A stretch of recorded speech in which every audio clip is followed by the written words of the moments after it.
Here we go. I've got the hammock now. It is strung with the Dyneema cord and the CamJam XTs.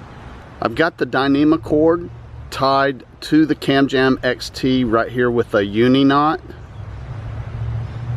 and it's simply looped around the tree,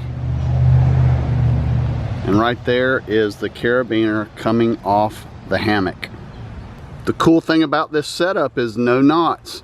So all I would have to do to change the tension is just pull the cord and the CamJam will lock it in place. I digress. There is one knot, and that's that uni knot. Just one.